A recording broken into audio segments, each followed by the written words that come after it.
رؤى جمهورنا المشتركين الثلاث موجودين في الطابق الأسفل، وعند إعلان النتيجة النهائية بتطلع وترتفع هذه المنصات.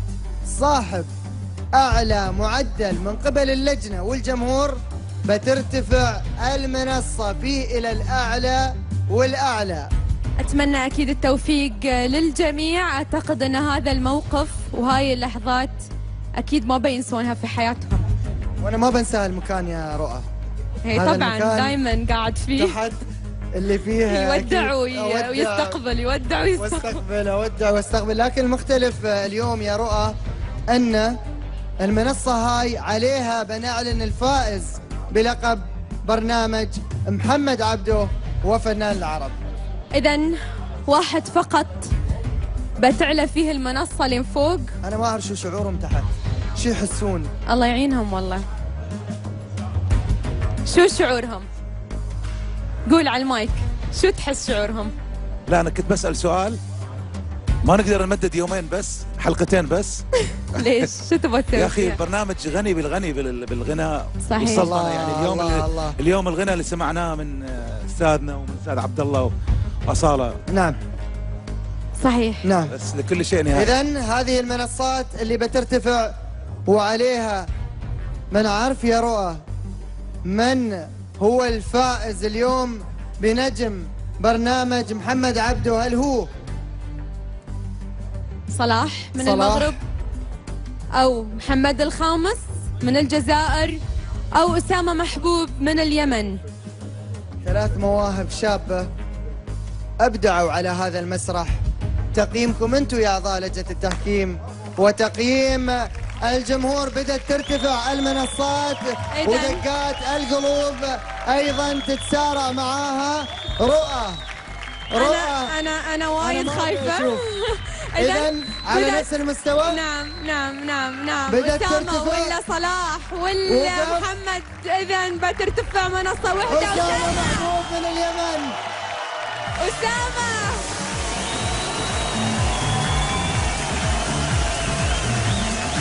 إذن أسامة محبوب من اليمن هو الفايز، وهو اللي حصل على لقب محمد عبده وفنان العرب، وكان نجم برنامجنا أكيد.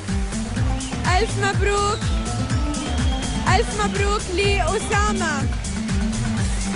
إذن ألف مبروك لأسامة نجم برنامج محمد عبده وفنان العرب.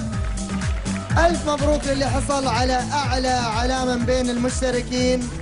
مبروك الفوز يا أسامة محبوب من اليمن. أكيد نبارك له ويتفضل ويانا فنان العرب محمد عبده حتى يسلم التروفي وأيضا التشيك. تفضلي. وأيضا التشيك. تفضل تفضل.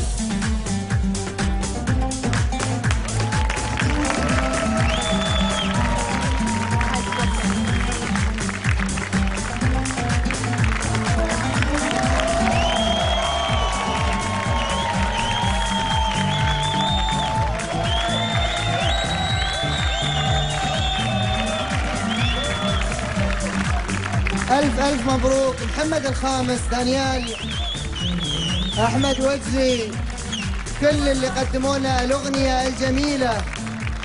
حظ أوفر لكم. تفضلوا نستقبل أكيد لجنة التحكيم. ألف مبروك لوسام محبوب. إذن وصول أعضاء لجنة التحكيم.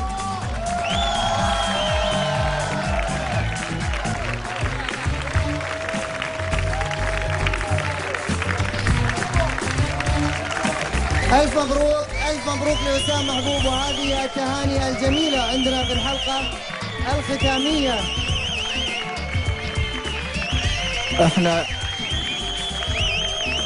احنا اليوم بنهني أسامة، نهني اليوم أسامة الصوت اليمني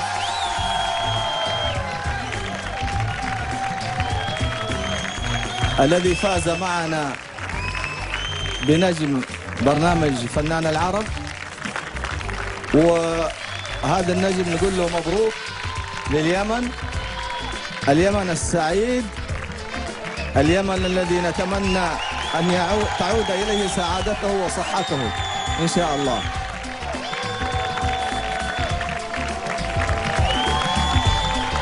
ألف مبروك. أما هناك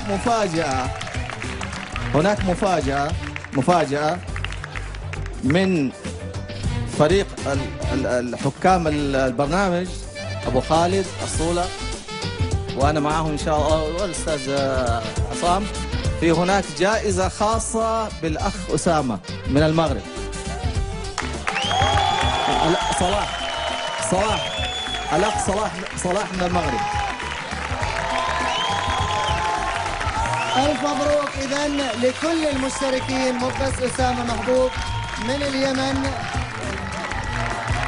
أكيد يا أحمد كذي انتهى المشوار وانتهى حلم جديد لمواهب حلمها تحلق في سماء الفن العربي. شكرا لمتابعتكم لهم ودعمكم، ولا تنسون تتابعونا الأسبوع المقبل بحلقة البيست اوف. شكر كبير أيضا لأعضاء لجنتنا اللي كملوا معنا هذا المشوار الطويل، بداية مع صولتنا الجميلة والدكتور عبد الله رويشد والأستاذ عصام كمال، وألف ألف شكر لفنان العرب الأستاذ محمد عبده. شكرا لك.